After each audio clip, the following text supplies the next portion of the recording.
నేడు ఇరు తెలుగు రాష్ట్రాల్లో జరిగిన సమగ్ర వార్తా సమాచారాన్ని స్పీడ్ న్యూస్ రూపంలో అందిస్తున్నాం. ముందుగా ఏపీలో జరిగిన వార్తా విశేషాలను తెలుసుకుందాం.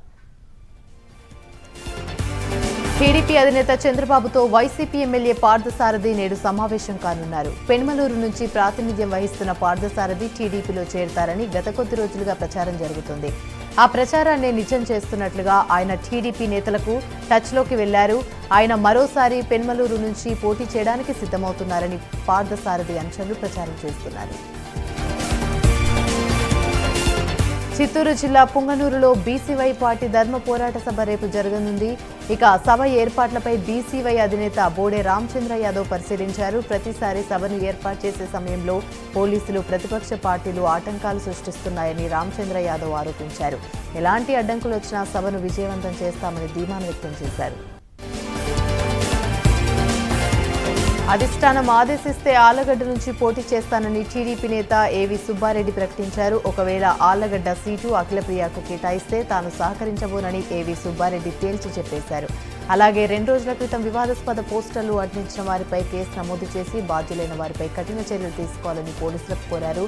శిల్పా మోహన్ రెడ్డి ఎన్నో ఏళ్ల రాజకీయ అనుభవం ఉన్న ముస్లిం సోదరుల మనోభావాలను కించపరిచేలాగా మాట్లాడారని మండిపడ్డారు.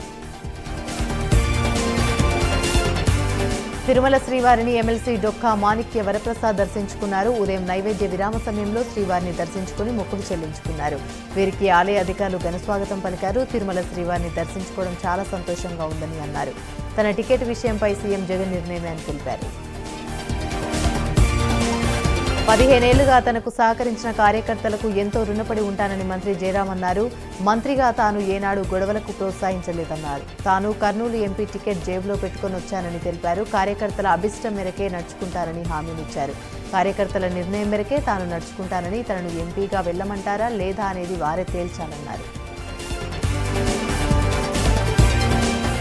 వైసీపీ విజయవాడ ఎంపీ అభ్యర్థిగా ఎన్నికైన కేశినేని నానిని మాజీ మంత్రి వెల్లంపల్లి శ్రీనివాసరావు మర్యాదపూర్వకంగా కలిసి శుభాకాంక్షలు తెలిపారు. టీడీపీకి రాజీనామా చేసిన కేశినేని వైసీపీ తీర్థం పుచ్చుకున్నారు. ఆయన కుమార్తె కేశినేని శ్వేత సైతం టీడీపీని వీడారు. పశ్చిమ గోదావరి జిల్లా భీమవరంలో శ్రీ మావుళ్ళమ్మ అమ్మవారి 60వ వార్షికోత్సవ మహోత్సవాలు జరగనున్నాయి. ఈ సందర్భంగా నీరుల్లి కూరగాయల పండ్ల వర్తక సంఘం ఉత్సవ కమిటీ దేవాదాయ శాఖ ఆధ్వర్యంలో మావుళ్ళమ్మ ఉత్సవాల పోస్టర్ను ఆవిష్కరించారు. ఈ నెల 13వ తేదీ నుండి ఫిబ్రవరి 9 వరకు 28 రోజుల పాటు ఉత్సవాలు అంగరంగ వైభవంగా జరగనున్నాయి. ఫిబ్రవరి 9వ తేదీన 1,00,000 మందికి అఖండ అన్నదాన కార్యక్రమంతో ఉత్సవాలు ముగుస్తాయని ఉత్సవ కమిటీ సభ్యులు తెలిపారు.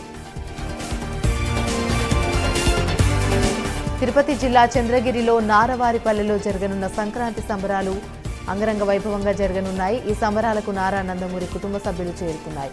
ఇప్పటికే చంద్రబాబు సతీమణి నారా భువనేశ్వరి చేరుకున్నారు. ఈ రోజు రాత్రికి నందమూరి బాలకృష్ణ, లోకేష్ చేరుకుంటారు. టీడీపీ అధినేత చంద్రబాబు నాయుడు ఆదివారం ఉదయం చేరుకుంటారు. ప్రకాశం జిల్లా దర్శి నియోజకవర్గం దర్శి పట్టణంలో బూచేపల్లి శివప్రసాద్ రెడ్డిని ఇన్ఛార్జిగా నియమించడంతో ఆయన అనుచరులు సంబరాలు చేస్తున్నారు. ఈ సందర్భంగా బూచేపల్లి శివప్రసాద్ రెడ్డి తనకు అవకాశం కల్పించిన జగన్మోహన్ రెడ్డికి ప్రత్యేక కృతజ్ఞతలు తెలిపారు. అనంతరం రాబోయే ఎన్నికల్లో ఆయనని దర్శి నియోజకవర్గ ప్రజలు ఆశీర్వదించాలని కోరారు. విశాఖలో విషాదం చోటు చేసుకుంది. విశాఖ వ్యాలీ దగ్గర జాతీయ రహదారిపై ద్విచక్ర వాహనాన్ని వ్యాన్ ఢీకొట్టింది. పల్సర్ బైక్పై వెళ్తున్న భార్యాభర్తలు ఎగిరిపడడంతో వెనుక వస్తున్న లారీ చక్రాల మధ్య నలిగి అక్కడికక్కడే ప్రాణాలు కోల్పోయారు. ఘటనా స్థలానికి చేరుకున్న పోలీసులు కేసు నమోదు చేసుకుని దర్యాప్తు చేస్తున్నారు. నెల్లూరు జిల్లా కేంద్రంలో జనసేన పార్టీ కార్యాలయంలో జనసేన టీడీపీ నేతల సమన్వయ సమావేశం నిర్వహించారు. జనసేన పార్టీ జిల్లా అధ్యక్షుడు మనుక్రాంత్ రెడ్డి, నగర అధ్యక్షుడు సుజయ్ బాబు ఆధ్వర్యంలో సమావేశాన్ని ఏర్పాటు చేశారు. కార్యకర్తలందరూ సమిష్టిగా పనిచేయాలని ఎమ్మెల్యే కోటంరెడ్డి శ్రీధర్ రెడ్డి సూచించారు. వైసీపీని బలంగా ఎదుర్కోవడమే ప్రధాన ఎజెండాగా పనిచేయాలన్నారు. రాష్ట్రంలో వైసీపీని తరిమి కొట్టే రోజులు దగ్గర పడ్డాయని, ప్రజలందరూ జనసేన టీడీపీ ఉమ్మడి ప్రభుత్వాన్ని కోరుకుంటున్నారని కోటంరెడ్డి శ్రీధర్ రెడ్డి తెలిపారు. అన్నమయ్య జిల్లా రాజంపేట కోర్టుకు వివేక హత్య కేసులో అప్రూవర్గా దస్తగిరి హాజరయ్యారు. వేమ్ల పిఎస్లోని నమోదైన ఈ కేసులో దస్తగిరిని పోలీసులు కోర్టులో హాజరుపరిచారు. గతంలో ఎర్రగుంట్ల పిఎస్లో కిడ్నాప్ కేసు నమోదు కాగా ఆ కేసులో ఇప్పటికీ కడప కేంద్ర కారాగారంలో రిమాండ్లో ఉన్నాడు. ఇక తాజాగా వేమ్ల కేసులో దస్తగిరిని పోలీసులు అదుపులోకి తీసుకుని కోర్టులో హాజరుపరిచారు. ఏలూరు జిల్లాలోని శ్రీ బూనీల సహిత శ్రీ సత్యనారాయణ స్వామి దేవాలయంలో చింతలపూడి నియోజకవర్గం వైసీపీ అసెంబ్లీ సమన్వయకర్తగా ఎన్నికైన కుంభం విజయరాజు ప్రత్యేక పూజలు నిర్వహించారు. వైసీపీ ప్రభుత్వం అమలు చేస్తున్న నవరత్నాలు రాష్ట్ర ప్రజలకు ఎంతో సంతృప్తిని కలిగించాయని విజయరాజు తెలిపారు.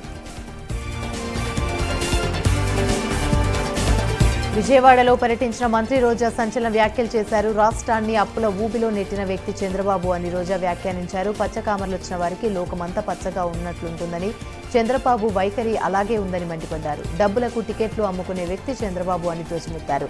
సర్వేల తర్వాత అభ్యర్థుల మార్పు జరిగిందని, సంక్రాంతిలోపు టికెట్లు ప్రకటిస్తామని జాప్యం ఎందుకు చేస్తున్నారని ప్రశ్నించారు.